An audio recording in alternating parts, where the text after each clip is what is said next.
आज सभी पंडित जी लोगों को, ब्राह्मणों को खास करके, जब ये आरएसएस वाले जैसे ब्रिटानिया गवर्नमेंट शोषण करती थी, बहु बेटियों को नंगा घुमाया जाता था, गांव के गांव लूट लेते थे, गांव के गांव जला देते थे। प्रधानमंत्री के आर्थिक सलाहकार को सोच समझ के कह रहे होंगे संविधान बदलो। वो आर्थिक सलाहकार नहीं है, वो देश की अर्थव्यवस्था को नाश करने वाला है, बर्बाद करने वाला है। तो यहाँ से कैसे घूम करके वो फ्लाइंग किस इधर चला गया।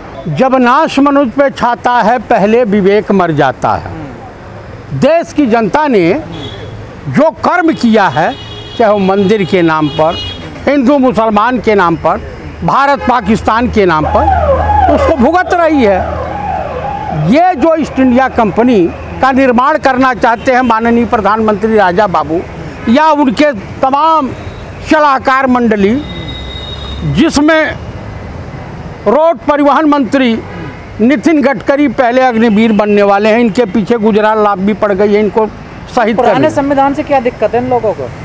इन लोगों को दरअसल जिंदगी भर ये आरएसएस वाले संघी मानसिकता के लोग अंग्रेजों की चाटुकारिता करते रहे, ईस्ट इंडिया कंपनी के दलाल रहे हैं, तो चाहते हैं कि हम ईस्ट इंडिया कंपनी बना दें, उसका मालिक, उसका वायसराय, उसका गवर्नर जनरल गौतम अड्डानी बने और उसके जो है लेफ्टिनेंट माननीय प्रधानमंत्री राजा बाबू बने, माननीय गृह मंत्री अमित शाह जी बने।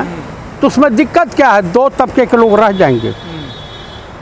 आप समझ लीजिए, दो तबके के लोग रहेंगे। कौन कौन से? एक रईस उद्योगपति व्यापारी, एक उनकी बिरादरी होगी।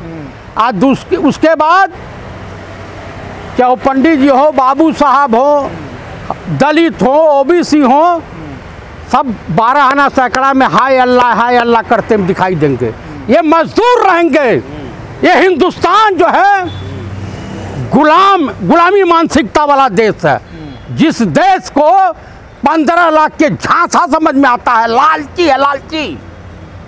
15 लाख के झांसे में एक अनपढ़ के हाथ में इस देश की बागडोर दे दिया, जिसे पीड़ित कहने में भी लज्जा नहीं आती है। पास है वो। ये भाई उनका एक इंटरव्यू वायरल होता है, जिसमें राजीव शुक्ला ने जब पत्रकारिता करते थे तो उन्होंने इंटरव्यू लिया था, कहा आपकी क्या कहे स्कूली शिक्षा। कहा स्कूली शिक्षा का मतलब आप प्राइमरी पास हैं? कहे नहीं मैं हाई स्कूल पास हूँ। पूरा इंटरव्यू नहीं देखा ना आपने? उन्होंने ओपन से किया है ना, बी और एम में। अच्छा, ओपन से। और जिस सब्जेक्ट में इन्होंने एमए किया है, इंटायर पॉलिटिक्स है, हाँ, जो सब्जेक्ट विश्व के किसी यूनिवर्सिटी में नहीं है, वो संघ की यूनिवर्सिटी में है कि व्हाट्सएप यूनिवर्सिटी में वो सब्जेक्ट आता है। यही मुझ चिंता का विषय है। संविधान बदला गया तो आपका क्या हाल होगा फिर? हमारा भी वही हाल होगा जो आपका होगा। आज सभी पंडित जी लोगों को, ब्राह्मणों को खास करके, जब ये आरएसएस वाले जैसे ब्रिटानिया गवर्नमेंट शोषण करती थी, बहु बेटियों को नंगा घुमाया जाता था, गांव के गांव लूट लेते थे, गांव के गांव जला देते थे। क्या दलित, क्या ब्राह्मण, क्या राजपूत, क्या भूमिहार, क्या मुसलमान, क्या सिख, क्या ईसाई, ये देश गृह युद्ध की तरफ बढ़ रहा है। तालिबान और सीरिया। प्रधानमंत्री के आर्थिक सलाहकार को सोच समझ के कह रहे होंगे संविधान बदलो। वो आर्थिक सलाहकार नहीं है, वो देश की अर्थव्यवस्था को नाश करने वाला है, बर्बाद करने वाला है। आपको अर्थव्यवस्था सुदृढ़ आपको दिखाई दे रही है। आर्थिक मुद्दों पर तो नहीं बोलते, दूसरे मुद्दों पर बहुत बोलते हैं वो। तो अर्थशास्त्री आपको दिखाई देता है कहीं से? तो फिर क्यों है वो प्रधानमंत्री? जिसको वित्त की जानकारी नहीं, वो वित्त मंत्री। जिसे रक्षा की जानकारी नहीं, देश का रक्षा मंत्री। जिसे तड़ीपार हिंदुस्तान की न्यायालय ने किया है, गुजरात न्यायालय ने किया, वो जानते हैं कौन सा मंत्री? गृह मंत्री। और जो जिसका हम तो माननीय प्रधानमंत्री जी से, राजा बाबू से हाथ जोड़ के प्रार्थना कर रहे हैं कि एक आपके वहाँ महिला बाल विकास मंत्रालय है, इसे आप चेंज करके महिलाओं द्वारा पुरुषों को छेड़ने वाला मंत्रालय कोई बनाना चाहिए, नया इजाद करना चाहिए। वो मिल जाओ, क्योंकि वो दिव्य दृष्टि वाली महिला है, वो किस उनके तरफ कैसे आ जाता। महिला पुरुषों को छेड़ती हैं? मनो कहा पुरुष छेड़ते हैं? कैसे? आप बता दीजिए जो इस साइड में हो और सामने आप हो, मैं मेरी फाइल गिरी, मैंने उठाया और धन्यवाद करके और निकल गया। तो यहाँ से कैसे घूम करके वो फ्लाइंग किस इधर चला गया।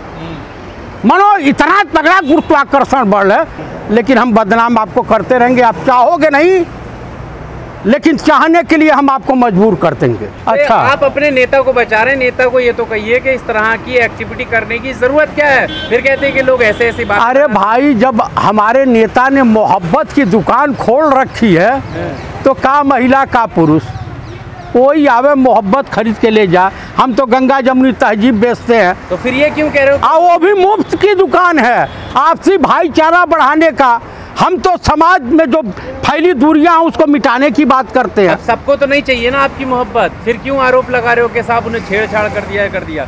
क्यों कर रहे हो आप दूसरों को फ्लाइंग केस? अरे किसको किया? उसको आरोप तो लगाना चाहिए लोकसभा स्पीकर को कि हमको काहे फ्लाइंग किस किया। बाल लांग आन पे जा रहा है। अभी तो संसद आए, फिर ना हो जा कहीं सदस्यता रद्द। अरे भाई, सदस्यता रद्द करा दें, कुछ भी कर दें। अभी तो जमानत पे चल रहे हैं, देखिए। हाँ, तो जमानत पे चल रहे हैं, सदस्यता रद्द करा दें। अभी रद्द करा करके देखा है, सुप्रीम कोर्ट ने न्याय दे दिया।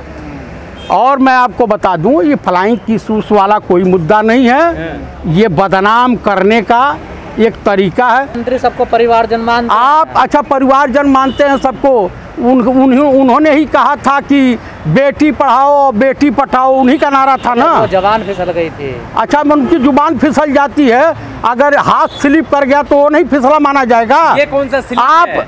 हाथ यहाँ से कैसे स्लिप होता है? अच्छा, एक बात बताइए कि भारी जनसभा में मध्य प्रदेश के एक महान जगत मामा, पूरा जगत उनका भांजा, पूरी जो महिलाएं उनकी बहन, जीजा तो उनका एक भी नहीं दिखाई देता है।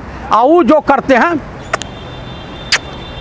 इस तरह से किस उछालते हैं। जनता को कर रहे हैं ना, पूरी पब्लिक को। अरे वहाँ महिलाएं होती हैं कि नहीं, वहाँ बच्चियाँ होती हैं कि नहीं, ये भारतीय संस्कृति की श्रेणी में आता है। तो प्यार है। अच्छा, ये क्या कर रहे थे? गोली मार रहे थे कि बर्छा मार रहे थे? किसकी तरफ? एक कटार मार रहे थे क्या? प्रक्षेप कर रहे हो, करा है राहुल गांधी ने। मानते हैं, कटार मारे हैं। वो तो स्पीकर को धन्यवाद दे रहे थे। तो ये बताओ, ये भारतीय संस्कृति के हिसाब से यानी आपके हिसाब से ठीक है या नहीं है, ये बताओ पहले। भैया, आजकल प्रचलन चल गया है, पश्चिमी सभ्यता हावी हो गई है, चल रहा है, तो इसमें क्या दिक्कत है? किसी के गाल पे चुम्मा मांगा। अभी आप मामा जी को दिक्कत क्यों बता रहे हो? तो आपके वहाँ जब ये होता है तो बढ़िया। आपको मणिपुर की नंगी घुमाई जा रही लड़कियां और महिलाएं नहीं दिखाई देती है? मेवात और यहाँ जो पहलवान बेटियां थी, उनकी आबरू की चिंता आपको नहीं है? तो शर्मिंदा है प्रधानमंत्री जी। सिर्फ 16 बार पे ही आप मुंह खोलती हैं। 13 किलो रुपए शक्कर आपने दिलवा दिया अमेठी के लोगों को।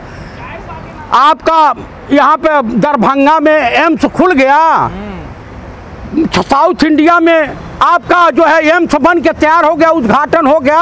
अरे देश के माननीय प्रधानमंत्री का एक ही नारा है, जब भी बोलो झूठ बोलो, सुबह बोलो शाम बोलो झूठ बोलो, मेरा झूठ सबसे मजबूत, यही तो है उनका। अरे आप लोगों को मिलाने दरभंगा में एम्स बना हुआ है। अच्छा, कहाँ मतलब हवा में कांग्रेसी ढूंढ रहे हैं, उन्हें मिल ही नहीं रहा। अच्छा, काहे नहीं मेरे भाजपाइयों को मिल जाता है, इनको दिव्य दृष्टि प्राप्त है। जी ने कहा हाँ कि एकदम हो गया, बन गया, ओपन है, खुला मैदान है। कई लोगों का एक्सरे हो रहा है वहाँ, कई लोगों का एक्सरे हो गया, कई लोग जो है शमशान घाट भी पहुँच गए, मनो सब कुछ हो गया ना। तो तुम्हें क्यों नहीं मिल पा रहा जब प्रधानमंत्री जी देख रहे हैं अपनी आंखों से? और उनको दिव्य दृष्टि प्राप्त है, हमको दिव्य दृष्टि प्राप्त नहीं है। हाँ, ये कौन देता है स्क्रिप्ट बना रहे मोदी जी को? मोदी जी पीएचडी हैं। पीएचडी जानते हैं? काय में पीएचडी हैं? अनपढ़ यूनिवर्सिटी के।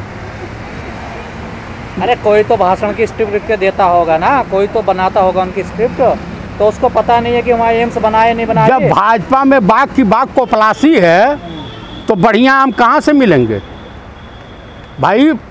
जो है बुद्धि और विवेक मार्केट में नहीं बिकता है, वो पारिवारिक संस्कार के रूप में आता है, शिक्षा से प्राप्त होता है, संघर्ष करना पड़ता है। और भाजपा में कैसे कैसे विद्वान मिलेंगे? तो जेल तो जाओगे तुम लोग। जेल? अरे जेल तो अपना घर है, अगर सच कहना बगावत है सब तो समझो हम भी बागी हैं। बगावत है, पैसे मिल रहे हैं बदनाम करने के लिए मोदी जी को। कौन दे रहा है? हैं? कौन दे रहा? आप दे रहे हैं? किसी के एजेंट लग रहे हो आप? किसके एजेंट लग रहे कहाँ हैं? से मिलता पैसा आपको? अरे हमको मोदी जी देते हैं, मोदी को ही बदनाम करने के लिए। अच्छा। हाँ, आता है मनी ऑर्डर भेजते हैं।